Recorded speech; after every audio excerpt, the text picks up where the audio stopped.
Assalamualaikum warahmatullahi wabarakatuh. Bismillah, alhamdulillah, wassalatu wassalamu ala rasulillah wa ala alihi wa mawalah amma ba'd. Bapak Ibu, saudara-saudara, sahabat-sahabat, kawan-kawan, rekan-rekan, teman-teman, dan adik-adik semua. Alhamdulillah kita bisa bertemu kembali dalam Ainur Rafiq Jabang Channel. Untuk edisi yang ke-79 ini, kita ingin sedikit menyampaikan terkait dengan dunia filsafat. Eh, di beberapa edisi sebelumnya, kita sudah menyampaikan terkait dengan tiga hal besar terkait dengan filsafat, mulai dari ontologi, epistemologi, dan aksiologi. Kemudian hubungannya dengan bedanya filsafat dengan ilmu. Nah, sekarang kita ingin menyampaikan terkait dengan hubungan antara filsafat dengan agama, Bapak Ibu ya.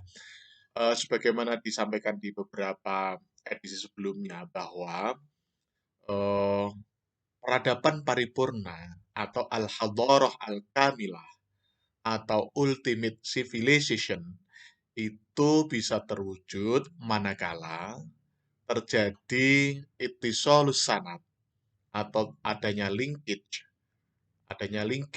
hubungan yang ketat, yang kuat antara empat jenis peradaban tersebut atau empat level peradaban tersebut.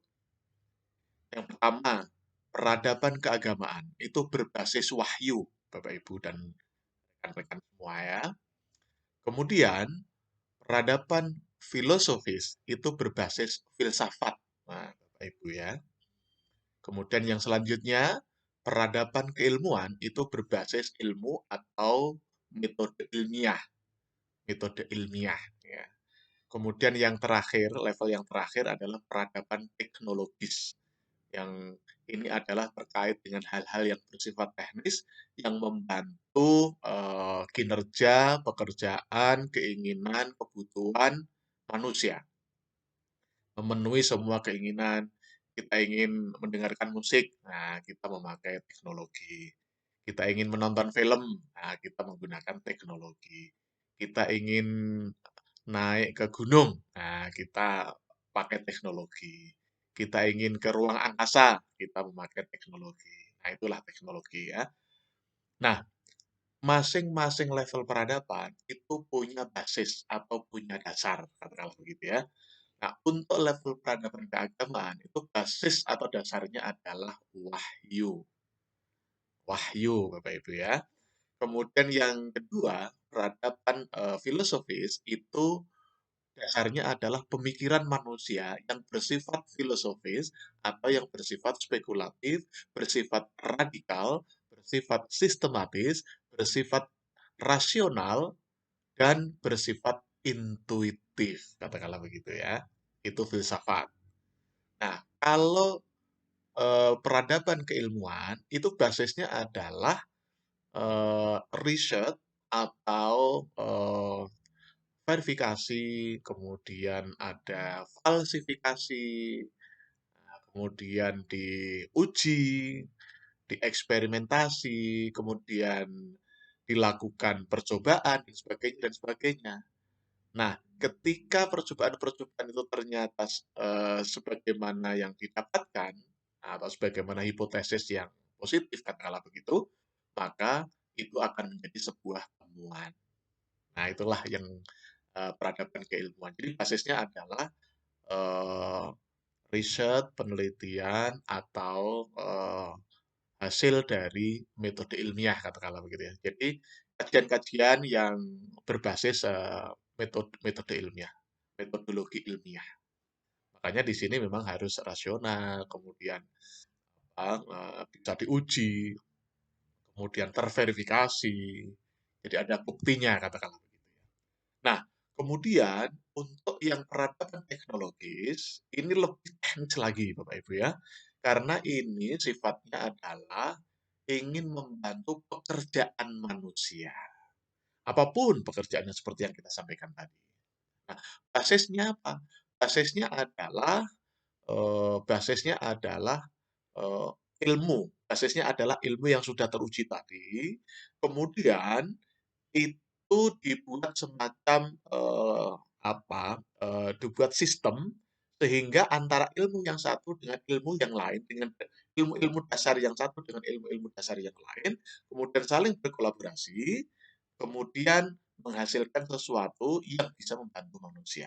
Contoh nih misalnya, terkait dengan, misalnya ini sabit seperti contoh yang kemarin, sabit ya, itu teknologi yang, mungkin level medium ya, sabit itu level medium. Sabit itu adalah,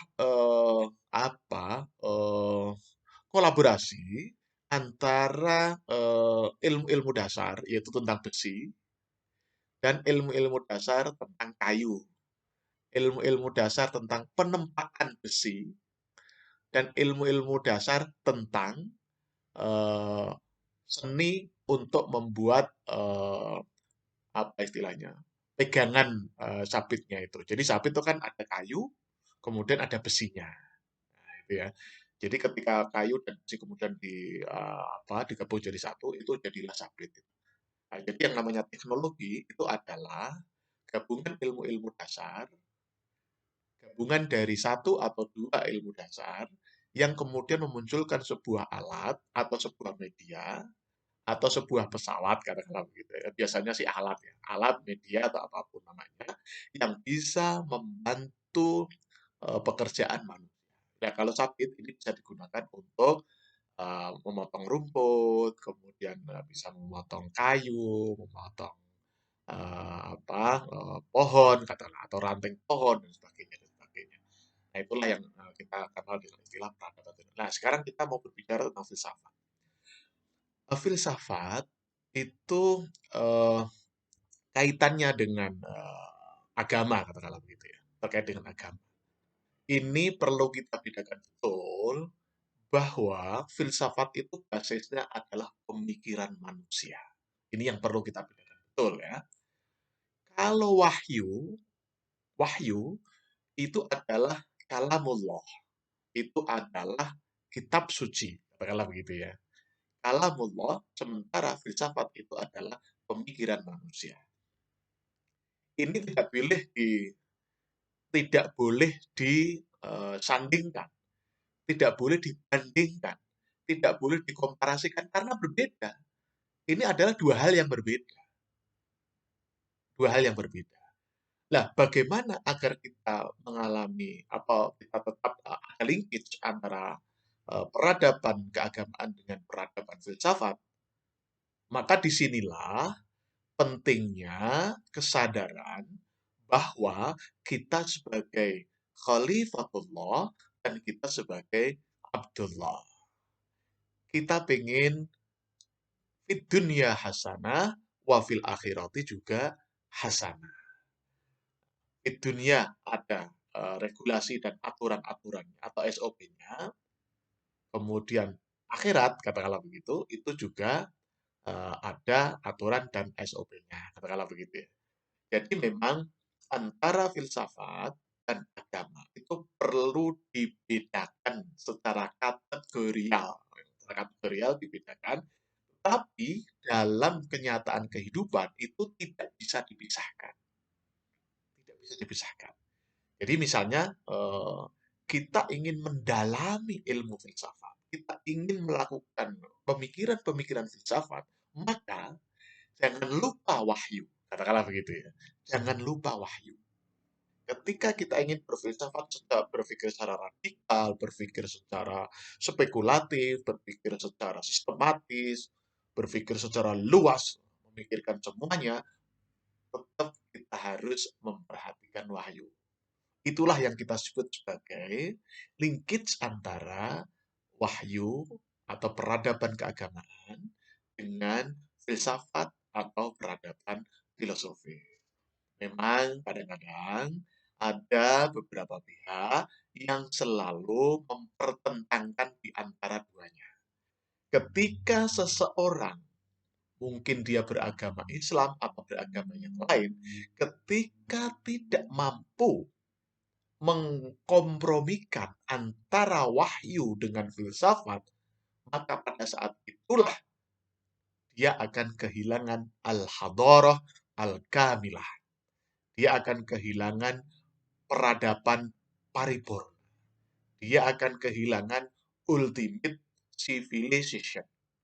Mengapa saya mengatakan begini? Karena kalau antara wahyu dengan filsafat itu kemudian dipisahkan, yang kita kenal dengan istilah missing link, maka akan muncul peradaban-peradaban yang tidak sesuai dengan hati nurani, tidak sesuai dengan sifat dasar manusia, yaitu fitrah, atau kecerdasan manusia yang paling utama, yaitu fitrah, dan tidak sesuai dengan hati nurani yang paling-paling dalam. Itu akan terjadi seperti itu. Meskipun dia secara filosofis dia sangat-sangat canggih, secara teknologis dia sangat canggih, secara keilmuan dia sangat canggih, tetapi ketika dia melakukan terjadinya missing link dengan wahyu, katakanlah begitu, maka pada saat itulah dia akan mengalami goncangan jiwa dan bahkan akan kehilangan jati dirinya. Begitu. Nah, oleh karena itu, antara wahyu dengan filsafat tidak boleh di dipertentangkan, tapi harus dikompromikan. Nah, apakah kemudian antara wahyu dengan filsafat itu yang menang yang mana, yang kalah yang mana? Ini tidak ada kalah dan menang, Bapak Ibu. Tidak ada. Karena ini dua hal yang berbeda. Wahyu sumbernya dari Allah Subhanahu wa taala, dari Tuhan yang Maha Esa. Sementara filsafat itu dari manusia. Nah, sesuai dengan ajaran-ajaran kita, sesuai dengan ajaran keislaman kita, maka manusia itu adalah makhluk dari Allah Subhanahu wa taala, atau makhluk Tuhan yang Maha Esa. Nah, di sini nih yang perlu dipahami. Seheboh-hebohnya manusia, sehebat-hebatnya manusia, itu adalah makhluk Allah Subhanahu wa taala. Tapi jangan lupa bahwa manusia itu adalah makhluk Allah yang paling sempurna. Ahsani takwim, katakanlah begitu ya. Nah, oleh karena itu, terkait dengan filsafat ini, Bapak Ibu, kita tidak boleh meninggalkan filsafat, kita juga tidak boleh bahasa kasarnya mengagul-agulkan filsafat, kemudian melupakan wahyu. Nah, di beberapa kesempatan kita sudah sampaikan terkait dengan bridging antara peradaban keagamaan dengan peradaban filsafat dengan istilah kita al-maqbulat al-asyra, dan itu sudah kita sampaikan di beberapa edisi.